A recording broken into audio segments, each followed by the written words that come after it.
to the Four Bells and Workout from Home 91. Today, this is our last upper body, I suppose, accessory day before we get into testing for our push-ups, which is what we've been working on our 6-week cycle now, which means on Monday coming, not today's workout, the next workout from home workout, that will be our testing day from push-ups. So this is our last chance to really address some of those accessory muscles. Try to build the shoulder in more healthy and happy ways, not always moving through the same plane all the time. So today we're going to be looking at some pressing, we're going to be looking at some pulling, but we're going to start with a little warm-up today, as we always do. Our warm-up today involves 3 things. We are going to start with a shoulder dislocate, or dislocate, depending on how you like to pronounce it. That can be done with either a band or a PVC pipe. From there, it's going to be a band pull apart. You will need a band for that guy. And last but not least, we'll be looking at doing some windmills. So we are going to do these 3 things 3 times. Let's take a quick look at it. Shoulder dislocates are first on the menu in our warm-up today. We're going to be doing 10 reps. You can do them with a PVC pipe. You can do them with a band, you can do them with an old belt, you can do them with a piece of rope, but essentially what we're trying to do is do a controlled articular rotation of the shoulder, which is a fancy way of saying move your shoulder in a circle and try and increase the range of motion in that circle as we go through it. So of course, if I can, hands to the end of the PVC pipe or my band, you're going to find if we're doing these with a band, far more forgiving with a PVC pipe, because if you have got little sticky points, you'll find that the band will help you kind of navigate around those. But of course, the PVC is like the evil cousin to the band. So whichever works best for you is fine by me. All we're going to do is, as we go through the rounds today, we should ideally be trying to move our hands closer in the band to make sure we are testing that range of motion through the shoulder a little bit more. Once we've done our 10 shoulder dislocates, it's going to be 10 band pull-aparts. Ideally, when I'm holding my band, it should be roughly where I do my push-ups or where I bench press, so roughly about shoulder width.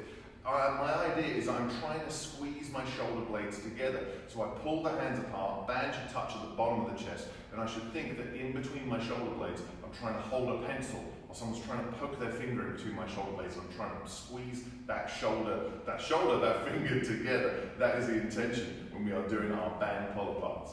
From there, when it comes to the windmill, we are looking at trying to open the pecs as well as look at a little bit of shoulder stability. To set up for the windmill is a little bit tough, because it requires a little bit of a dance move, which means if I'm going to do a windmill with my left hand, I'm going to focus on my feet pointing to the right. Notice how I have a reasonably wide stance. From here, looking at this hand, I'm going to do the bump. I come down, hand touches the floor if possible, and we come back up. So I'm going to do 5 on one side and 5 on the other, and if it's easy, with just my body weight, then we're going to use maybe a light weight, and we're going to do our windmills for 5 per side. So that is the warm-up today.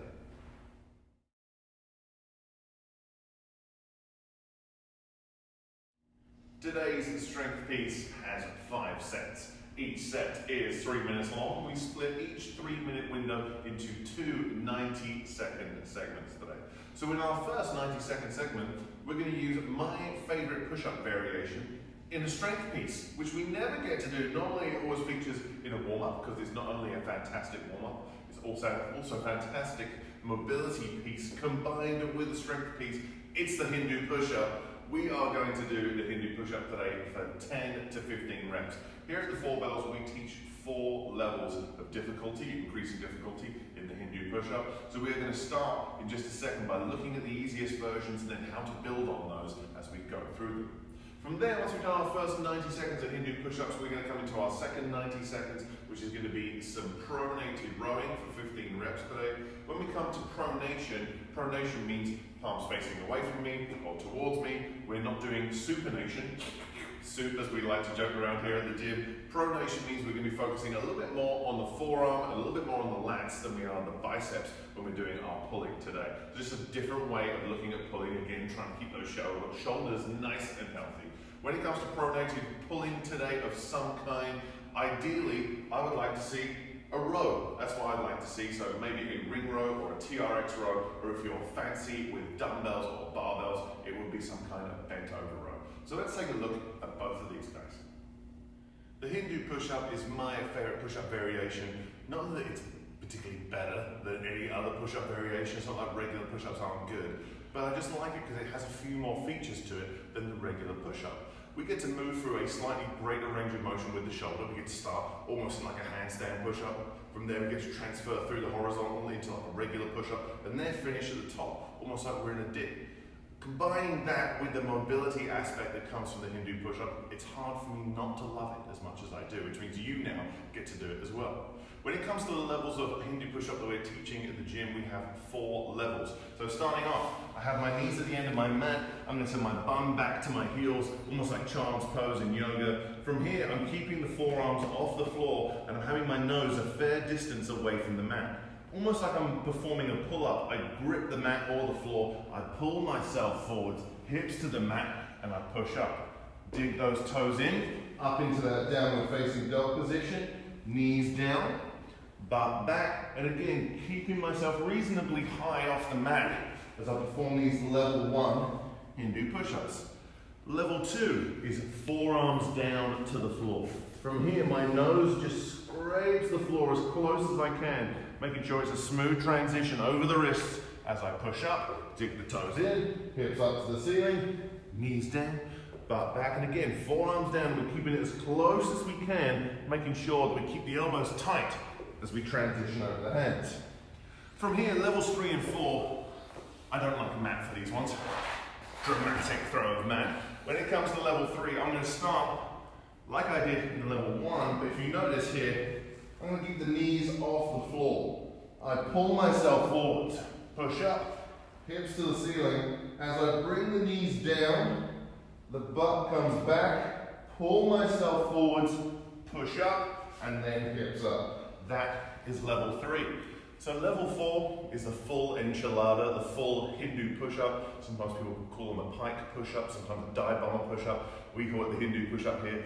We start in the downward facing dog position, and if I can, I'm trying to get my nose as close to the floor as possible as I do my Hindu push-up, and I'm trying to make sure I'm keeping the elbows pointing at the toes as I perform those reps.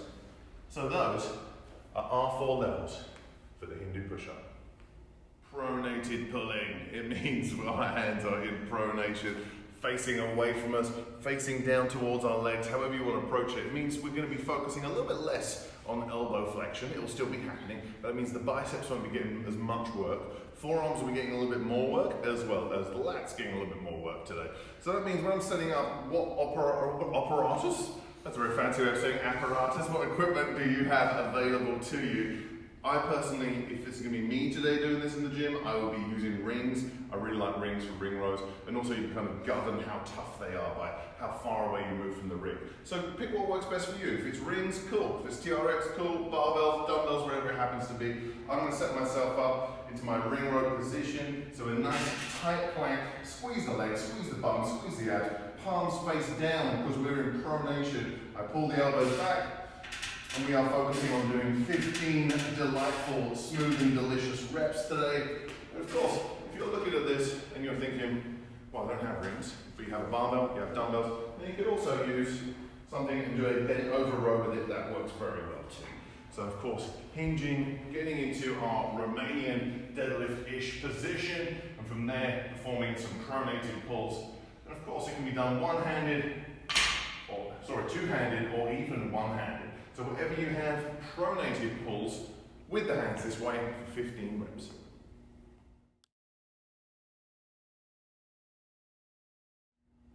With today's conditioning, it's a slightly different flavor. Normally what we'll do is we'll use the conditioning almost as like accessory work for the strength piece we did. We're adding little cherries on top of our strength development and then using the combination of that with metabolic conditioning of some kind to help us move towards our goals.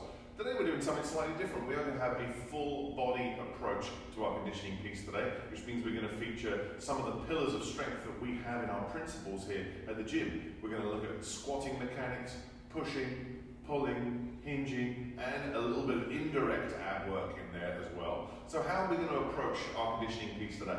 We have got 5 rounds. In each round we have 3 1-minute stations, and in each of those minute stations we're going to be working for 40 seconds and then resting or transitioning to our next station for 20 seconds. So our first 1 minute piece that we're doing today is going to be a combination of superset of front squats and push presses. I'm going to do 2 front squats, 2 push presses. 2 front squats, 2 push presses, back and forth for 40 seconds.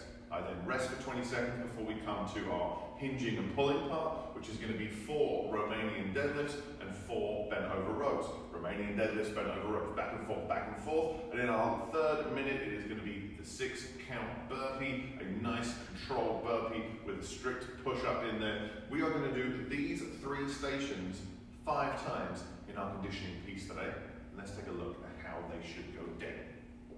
For today's conditioning piece, you don't need much. Ideally, 2 weights is what you need. And if we have an ideal world that we're talking about, maybe we have a couple of lighter ones, a couple of heavier ones, but it's not essential. Essentially what we need is just 2 weights. We are going to start our first minute or 40 seconds of work with 2 front squats, 2 push press, which means I'm going to have the weight on my shoulders.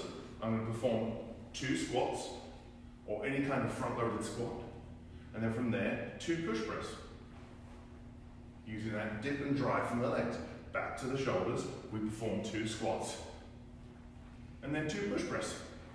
That is the first 40 seconds. Easy peasy. When it comes to minute number 2, if you have heavier weights, now's the time to use them. So maybe moving up to a heavier pair of dumbbells or a heavier pair of kettlebells, because the RDO and the bent over row, you'll probably be able to handle more weight than you would be able to in your push press, which is going to be the limiting factor from the previous minute. So either way, I'm going to do 4 RDLs, so pushing the hips back. Big stretch of the hamstring. Performing 4 RDLs. Once I've done my 4 Romanian deadlifts, I hinge over again. 4 bent over rows. And as soon as my bent over rows are done, I go back into RDLs for 40 seconds. A lot of work for the hamstrings, glutes, and back. The 6 count burpee basically takes away all the sloppy, snaky, wormy components of a regular burpee where you can kind of just schmirm your way to the floor. Is schmirm a word? Maybe it is now. And then you can unschmirm yourself on the way back up. The 6 count burpee means we break everything down, everything looks beautiful, and we're not just flopping up and flopping down. That's the simplest way to put it. I'm going to start in step 1 is a squat. Step 2 is hands down into a plank. 3 is the bottom of the push-up, and of course you can do the push-up on your knees. From here, 4 is the top of the push-up, 5, jump the feet in, 6, jump and clap. So again, speed, how does it look? Squat, 2, 3, 4, 5, 6. That's how it should look. Great work, cameraman, with it. That was wonderful. When we are looking at today's conditioning piece, 5 rounds, 3 minutes that we are going to do 5 times, 40 seconds of work, 20 seconds of rest. We got 2 front squat, 2 push press for the first minute, 4 RDLs, 4 bent over rows for the second minute, 6 count burpees, as many as you can do in 40 seconds. That is Workout from Home 91. Let us know how you go.